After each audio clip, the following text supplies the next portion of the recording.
दोस्तों नमस्कार। आप सबका आरडी कैंपस के इस प्लेटफॉर्म पे एक बार फिर से बहुत बहुत स्वागत है। और जैसा कि आप लोगों ने अभी मॉडर्न हिस्ट्री के कुछ वीडियोस को देखा होगा, जो फ्री क्लास जो ऑनलाइन हम प्रोवाइड करा रहे हैं उसके डेमो के रूप में आपने देखा होगा।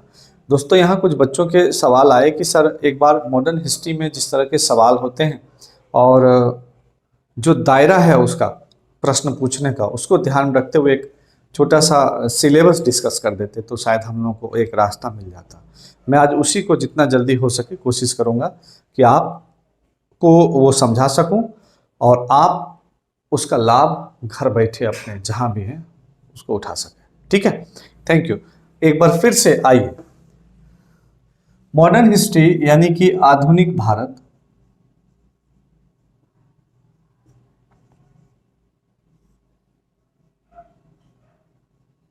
आधुनिक भारत में ध्यान देना है कि सिलेबस के दृष्टिकोण से आप देखेंगे तो सिलेबस स्टेट पीसीएस और यूपीएससी अगर दोनों को कंबाइंड फॉर्म में देखेंगे तो ध्यान देना कि हमने जो चैप्टराइज किया है वो इसको दो रूपों में किया है।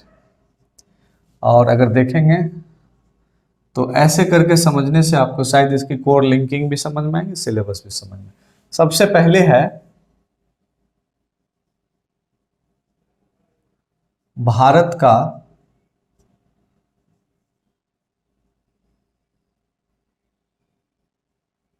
यूरोपियों के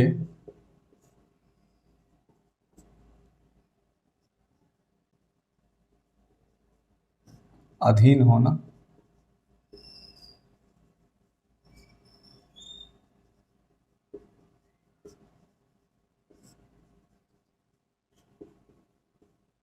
ठीक है, यानी कि एक गुलाम होता भारत।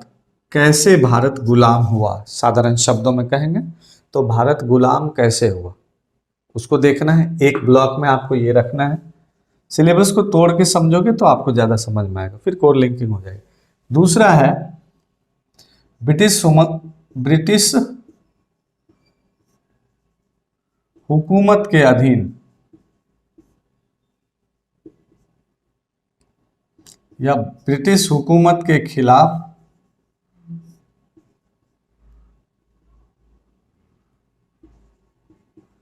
प्रारंभिक संघर्ष।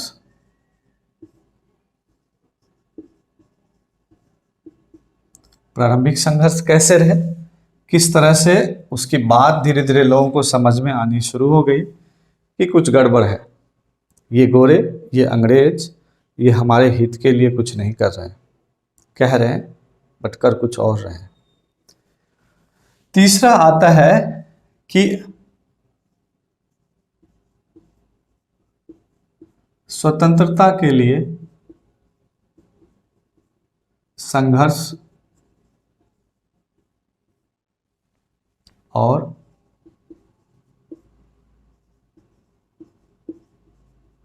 स्वतंत्रता की प्राप्ति, यानी कि जो आज़ादी हमें मिली उसके लिए कितना स्ट्रगल करना पड़ा, किस तरह से एक ऑर्गेनाइज वे में धीरे धीरे हमारे आज़ादी के संघर्ष करने वालों स्वतंत्रता सेनानियों की कुर्बानी और उनके द्वारा बनाई गई रणनीतियाँ अंग्रेजों के चंगुल से भारत को बचाने में सक्षम हुआ। ठीक है, अब ये तीन चीजें आपके माइंड में रखना। अब इसमें देखो कोई चैप्टर नहीं है, बस गोल गोल कुछ बातें हैं, कैसे इसको चैप्टर करेंगे। भारत का यूरोपियों के अधीन होने की स्थिति में सबसे पहला टॉपिक हमने क्या रखा, पहले आने तो दीजिए, यूरोपियों का आगमन। अब उसमें कौन कौन लोग आए वो आपको चैप्टर में पढ़ाऊंगा और चैप्टर स्टार्ट भी हो गया। ठीक है, प्रारंभिक टकराव क्या क्या हुआ, कर्नाटक के युद्ध, फर्स्ट सेकंड थर्ड जो भी हुआ, तीनों बार हुए। सॉरी, प्रारंभिक टकराव में मैं सेकंड में ही रखता हूँ, ये फर्स्ट करी हुई सेकंड में आई।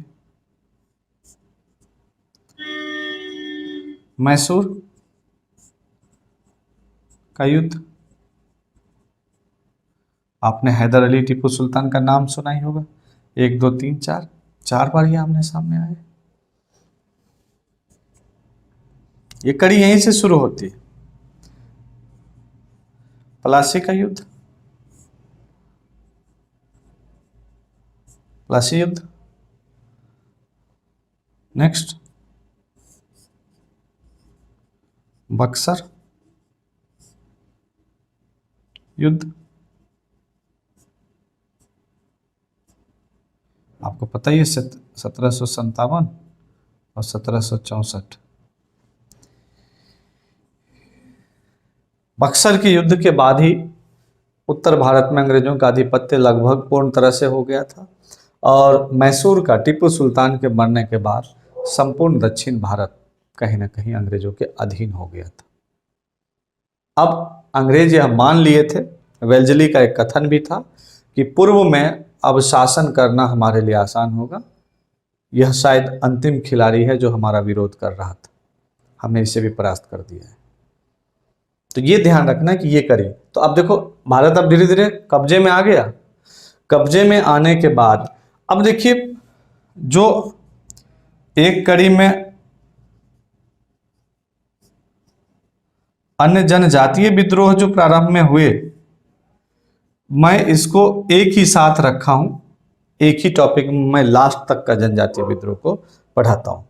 सन्यासियों का विद्रोह, जनजातियों का विद्रोह जो हुआ, तो आपके चैप्टर्स शुरू हो गए। यूरोपियों का आगमन हो गया, जो लोग आए, पीडीईडी आए ना, पीडीईडी और एफ, हम लोग यहां तक आ चुके हैं, आगे बढ़ेंगे भी। तो ये ध्यान रखना ऐसे करके, और ये सब सीरीज में आपको मिलेगा। तो चलिए सबसे पहला आपका फर्स्ट वॉल्यूम का अंदर की बात समझ में आ गई। और इन सब से क्वेश्चन अभी के टाइम में यूपीएससी बहुत कम पूछ रहा है, ना के बराबर, लेकिन पीसीएस अभी भी इसको पकड़े हुए, यहाँ से सवाल होंगे। UP PCS, Jharkhand PCS, Bihar PCS, Uttarakhand PCS, ये आसपास के नॉर्थ इंडिया में जो भी ले रहा है रेगुलर एग्जाम, वहाँ पे आप क्वेश्चन उठा के देखिए मिलेगा। दूसरे में ये ब्रिटिश हुकूमत के खिलाफ प्रारंभिक संघर्ष कब से शुरुआत हुई। सबसे पहला संघर्ष 1857 का क्या, सिपाही विद्रोह। जो सैनिक विद्रोह हुआ था ये 1857 में, यहां से माना जाता है कि प्रारंभिक विद्रोह की शुरुआत हुई। विद्रोह के दो ही परिणाम होते हैं, किसी भी संघर्ष, किसी भी युद्ध के दो ही परिणाम होते हैं, एक हार और दूसरी जीत, यानी एक जीत और दूसरी हार अगर कहते हैं।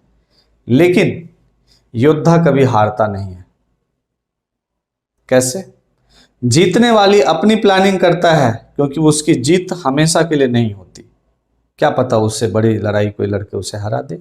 और हारने वाले एक रणनीति बनाता है कि आखिर वो जीत कैसे गया, क्या वजह रही, उस परिणाम पे वह विचार विमर्श करता है और फिर से एक नई रणनीति बनाता है, और ये चलता रहता है। जीवन भी उसी का नाम है, कभी कोई हारता नहीं है, इस बात को हमेशा ध्यान रखिएगा।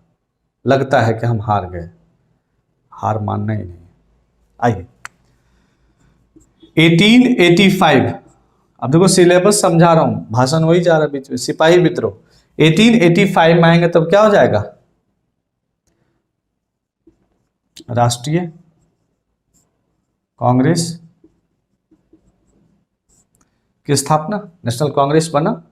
और राष्ट्रीय कांग्रेस की स्थापना होती है, कहा जाता है कि यहां से एक संगठन और संगठित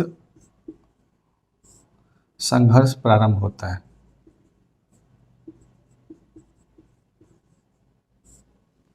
और यही वो दौर चलेगा। अब इसके बाद आप जैसे जैसे आगे बढ़ेंगे, 1905, 1906, 1907, 1908, 1909, ये दौर जो चलता चला जाएगा, है ना। मैं लिखता जा रहा हूं, 1911, 1914, 12 पहले लेते हैं, दिल्ली को राजधानी बना लेते हैं 12, 1914 फर्स्ट वर्ल्ड वार भी शुरू होता है, 1915, 1916, 1917, 18, 19, 20, 21, कोई ऐसा ईयर नहीं रहा है, देख रहे हैं लगातार। 1922 स्वराज दल का, 1923 बन गया ये पार्टी, 1924, 1925, और ये मुझे याद आ रही है कहानी उसी को ध्यान, 1927 साइमन कमीशन। मैं यही रखता हूँ दायरा, उधर ज़्यादा ना हो जाए। और तो जो प्रारंभिक संघर्ष है अंग्रेजी हुकूमत के खिलाफ 1887 और 85 को ही ले लीजिए, और मैं चाहूँगा कि इस दोनों को ही रहने दें। चलिए, कहीं ऐसा ना हो कि ज़्यादा ये होगा, क्योंकि मैं एक हेडिंग ले रखा हूँ, इसको ले लेते हैं यहाँ से। यहाँ पे थोड़ी सी माफ़ी चाहूँगा, चलिए मैं इसको यहाँ लेकर आता हूँ तो और बढ़िया से आपको समझ में आएगा। ये दो ही रखिए प्रारंभिक संघर्ष में। और यहाँ आइए, 1885 में कांग्रेस तो बनी, लेकिन मूल प्रक्रिया 1905, फिर 1906, 1907, 1908, 1909, 1911, 1912, 1914, 1915, गांधी जी इंडिया आ गए हैं 1916 में, लखनऊ के कांग्रेस अधिवेशन में शामिल हो गए, 17 चंपारण देख ही रहे, 1918 खेरा, 1919 जालियावाला, 1920 असहयोग शुरू हो रहा है, 1921 में असहयोग का स्टार्टिंग हो गया था, 1922, 1923 स्वराज पार्टी, 1924, 1925 काकोरी कांड, 1927 Simon commission, 1928 Simon commission India आया, 1929 लाहौर अधिवेशन, 1930 गांधी जी का नमक सत्याग्रह और गोलमेज सम्मेलन स्टार्ट होता है, 1931, 1932, 1934 थोड़ा विराम लीजिए, फिर 1936 में आम चुनाव, 35 पहले ले लेते हैं, 35 का एक्ट आता है भारत में, 1936 Subhash Chandra Bose, 1939 forward block party बनाते हैं हट करके, 1942, 1944, 45, मैं डेट ही लिख रहा हूँ, 1946 और 1947 हम आज़ादी के दिन तक आ गए।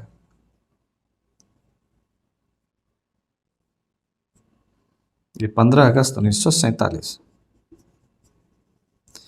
ऐसे करके आप पहुंचेंगे।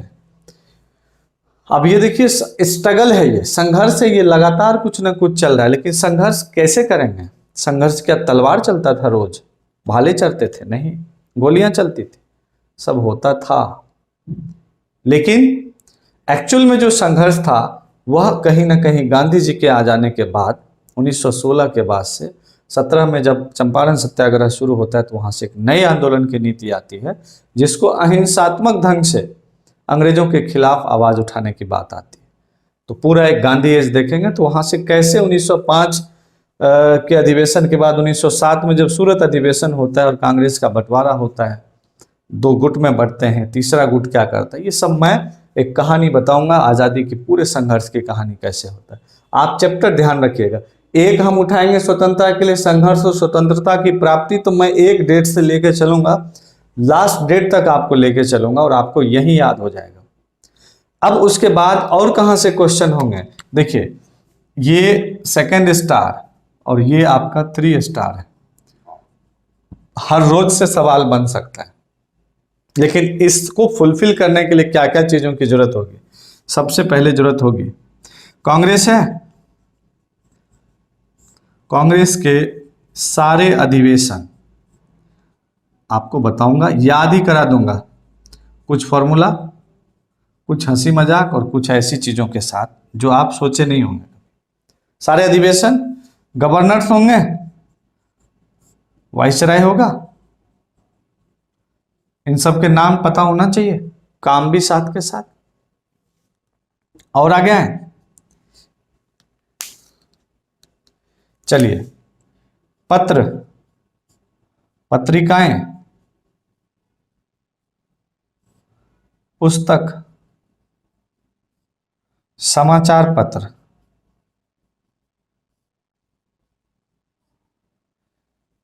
डॉट डॉट डॉट, ये सब होंगे जो इसको माध्यम बनना होगा संचार का, एक दूसरे को जोड़ने का, आंदोलन को आगे बढ़ाने का। ये सब चीजें चल रही होंगी जो साइड की चीजें हैं, जहां से आपके सवाल होंगे, ये ध्यान देना है। इसके अलावा और क्या होगा, जो हमारे महापुरुष या राजनेता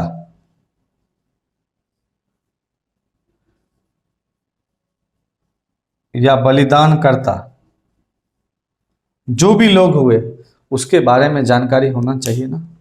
शहीद भगत सिंह, सुभाष चंद्र बोस, डॉक्टर भीमराव अंबेडकर, महात्मा गांधी, राष्ट्रपिता के रूप में संबोधित करते हैं हम उनको, पंडित जवाहरलाल नेहरू, सरदार वल्लभ भाई पटेल, रविन्द्रनाथ टैगोर,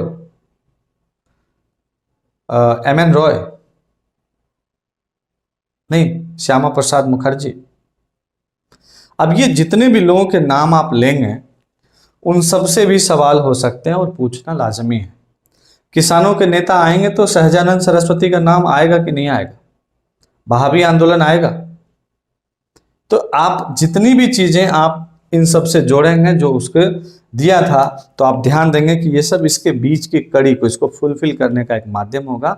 तो सिलेबस में आपको ध्यान रखना कि 1857, 1885 ये दो अनऑर्गेनाइज और ऑर्गेनाइज दो रूपों में कह सकते हैं। यहाँ से सीख मिली, यहाँ पे सीखा लोगों ने, और संगठन के माध्यम से देश में संगठनात्मक लड़ाई लड़नी शुरू की गई। और एक लंबा फहरिस्त है इसका, जिसमें लगातार हर रोज देश में किसी न किसी कोने में कुछ न कुछ ऐसा होता था जो एक दूसरे को जोड़ने का काम करने के लिए आगे आता था। और हम यही कहेंगे कि ऐसे करके उसको जी करके सिलेबस में अगर आप सिलेबस तैयार करते हैं तब तो मज़े से आप उसको पढ़ सकते हैं, उसमें इंटरेस्ट पैदा कर सकते हैं। और नहीं तो यूपीएससी के साइट पे जाएंगे या बीपीएससी के साइट पे जाएंगे, या अपने सीनियर जूनियर से कहीं भी एक पेज पर लिखा हुआ ये चैप्टर ये चैप्टर ये चैप्टर मिल जाएगा, लेकिन उससे कुछ होगा नहीं। चैप्टर में दिखना चाहिए ना। इन लाइन में जब तक इस लाइन के अंदर की भावनाएं, इस एक डेट में क्या क्या हुआ उसका अपनापन, उसकी संवेदनाएं अगर महसूस ना करा दे सिलेबस समझाते समय, और सिलेबस को लिखते समय आप उसका एहसास ना कर लें, वैसे सिलेबस बेजान सिलेबस का कोई यूज नहीं होगा। इसलिए दोस्तों, सिलेबस जिन लोगों ने पूछा है, मैं आप सबसे यही कहूंगा कि इस सिलेबस का बेस क्या होगा, on the basis of previous year. चाहे यूपीएससी उठाएं, स्टेट्स पीसीएस के उठाएं पेपर, और 10 ईयर के पेपर को आप उसको ऑब्जर्व करके और नोट कीजिए। जो चैप्टर हमने यहां रखा है, इसके अलावा कौन से ऐसे चैप्टर हैं जहां से सवाल होंगे, तो उनको भी नोट कर लेंगे, जिसको मैं अभी यहां हो सकता है कि नहीं बता पाया हूँगा। छोटे छोटे एरियाज होते हैं। अब क्या करूं, मुझे फिर ध्यान आ रहा है, फिर वीडियो लंबा हो जाएगा। हम आपको बताना चाहेंगे, जैसे किसान आंदोलन शुरू से एक महत्वपूर्ण आंदोलन रहा है, बीपीएससी इसके बिना जी नहीं पाता है, पूछना ही है उसे। किसान आंदोलन हो गया, चलिए जो फैक्ट्री होता है या मिल मजदूर, ये भी तो इंडिया में जो फैक्ट्री नियम जितने भी आए, ला रिपन के समय, ला लिटन के समय, इन सबको भी आपको मैं बताऊंगा, चैप्टर में आऊंगा तो हर किसी का कंट्रीब्यूशन है, एक दूसरे से कोड लिंकिंग है। अपने आप आपको चीज़ों को समझना आसान लगेगा, और वही आपका सिलेबस और वही आपका आधार होता है। मैं चाहूँगा कि 15 अगस्त की एक बार फिर से ढेर सारी शुभकामनाएं। और आज़ादी के इस माह में आज़ादी के बारे में पढ़ना अपने आप में एक रोमांच पैदा करता है। हालांकि वैश्विक महामारी में हम सब थोड़े से धूमिल जरूर हुए हैं, लेकिन मुस्कुराना मत छोड़िएगा। जिंदगी चाहे जो भी इम्तिहान ले। जय हिंद।